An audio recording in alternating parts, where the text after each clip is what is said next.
Donald Trump just picked Scott Bessent to be Treasury Secretary, which will make Scott Bessent the highest ranking openly gay man to ever serve in the history of the United States of America, which completely puts to rest that whole tired narrative that Trump is going to be taking rights from a certain group of people. I don't know how this took a hold, because if you look back on Trump's history, first of all, in 2016, Trump was the first ever presidential candidate to say on the campaign trail that he was openly pro-gay marriage. Even Barack Obama said on the campaign trail that marriage should be between a man and a woman.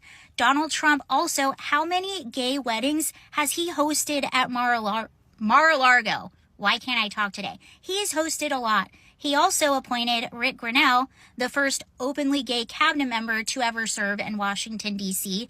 It was Donald Trump's Supreme Court that made sexual orientation a part of Title IX so that you cannot discriminate against that in the workplace. And it was Donald Trump's administration that was fighting to decriminalize homosexuality in the Middle East. So these are a lot of things that people do not bring up because that would be rather inconvenient to that narrative that Trump is going to take away all the rights.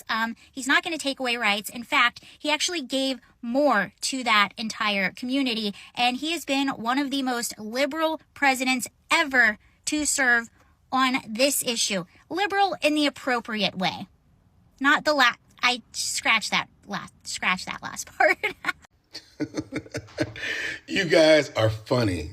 The Democrats are funny. Yes, I didn't expect to see this. I'm in shock. Whoopi Goldberg unexpectedly shut down co-host attempt to fearmonger about Trump before he even takes office. I don't know if you've seen that video. I'm actually in shock because Whoopi Goldberg acted here in a way that everyone on social media is talking about this video. We have not seen this before. Throughout here, we have seen how they just agree on the same thing, spewing hate against Trump. Now they wanted to continue to spew this. Oh, Trump will do this. I don't know what will happen. I don't know the outcome. Whoopi Goldberg erupted and shut everything down. It was amazing to see. Let me not talk much. I'm going to play this video so you can see exactly what actually happened. God's honest truth, I kind of always thought Trump would win until maybe the final days just because it felt like Kamala Harris had this real momentum. But the signs were there. And I have a very diverse friend group, family, like people who vote different ways. And I have felt like there was a yearning in this country that people wanted Donald Trump back. And the most common thing I heard this entire election cycle was, I don't like his personality. I don't like the way he talks, but my life was better when he was in office.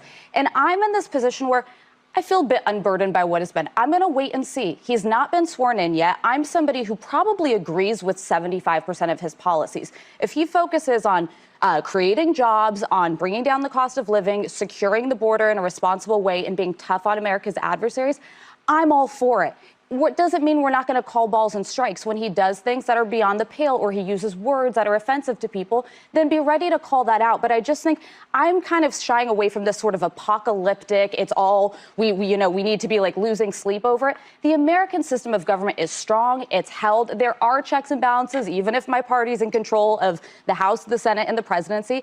And I think we should I root for America, so I root for a smart, serious Donald Trump presidency. So I think what we're all saying is we're going to sit and watch. We're going to wait and see because we can't do anything else except. I'm not going to wait and see. I mean, this guy is told us he's a retribution. He's going to be a dictator. There's nothing to be done until you know what you're fighting. It's pissing in the wind doesn't help.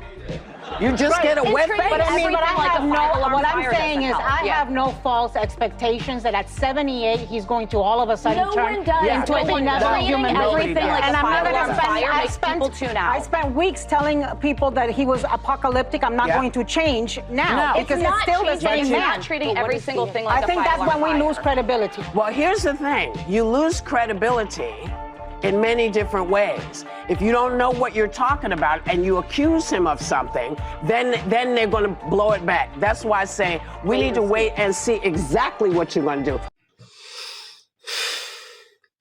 Trump was president for 4 years. Nothing happened. The economy was better. People were happy. And these same people took a decision to see vote for him because under him they were living happy. Under Biden, everything was worse. Or everything is worse. When you look at the view, struggling to look at the future differently, how can you say somebody is bad when you have not seen what he has in package for you? Be patient enough to observe before you start making comment. This is the same strategy they use, and Kamala she didn't win the election because of this. They started creating this, putting panic in people's mind, fear mongering. Oh, Trump Project 2020. Oh, this one. From one after another, it didn't work because people are wise. Now, Whoopi Goldberg struggling to educate this lady Anna. Like, she has been spreading a lot of this. Throughout during that campaign, it is time to move on. Do other things. I, too, was quite liberal during my college years, as we all are. I mean, American institutions are essentially left-wing indoctrination camps, and we know this to be true. You go in, you are inundated with left-wing orthodoxy, and you exit much more liberal than before. We all know this to be true. But then I started thinking, I started noticing many inconsistencies.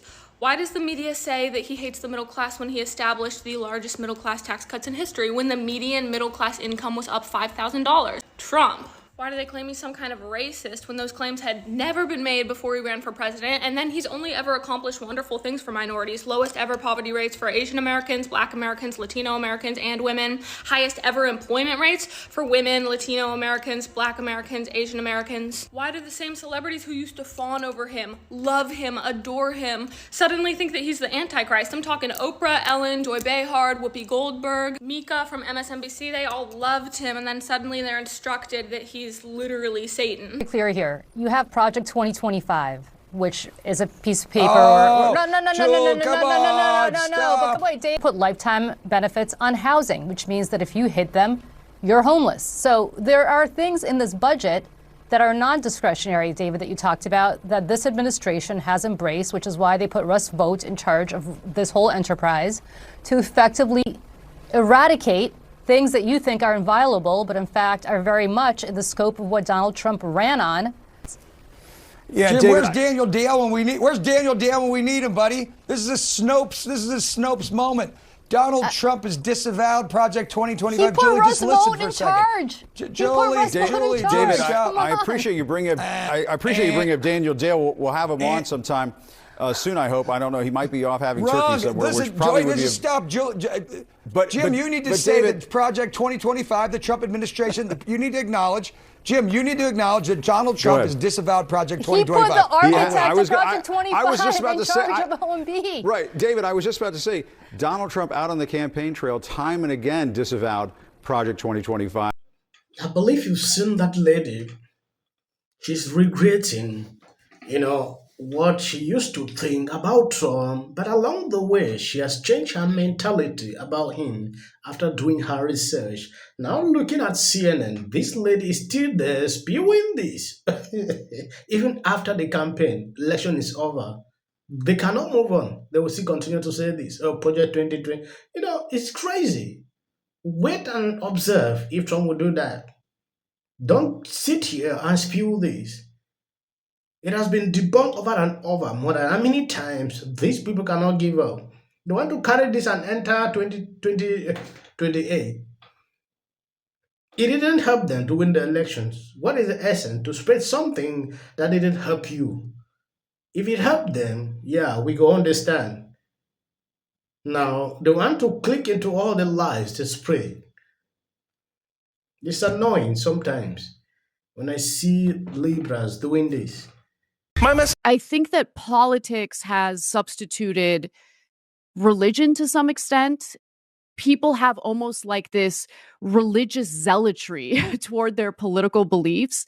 And when that happens, it's really difficult to have a conversation with someone without it immediately devolving into allegations of bad faith, of, lying, deception, all sorts of things. And so maybe that's part of it. But honestly, I didn't really notice this as an issue in America until Donald Trump was running for president. And then after he got elected as president. And I am 1,000,000% guilty of honestly allowing him to kind of break my brain for a little bit, because I saw him as such a significant threat. I decided to summarize some of these issues on these single videos because I don't like to create multiple videos or make it too long. Sometimes it can be boring. Thank you guys for always being there, sharing out my videos. God bless you abundantly. 309, Tulsi Gabbard added to Donald Trump's cabinet. Also with a theory that a lot of people seem to be coalescing around. They were too woke, insisting that people use the term Latinx. You have to say they. No, you have to do this. Stop with the virtue signaling. Step away from woke. Focus less on who is woke and more on who is broke. I'd never seen that. I saw so many liberals getting super excited every time Kamala had a new celebrity endorsement. But we all know for a fact that these celebrity endorsements are not free.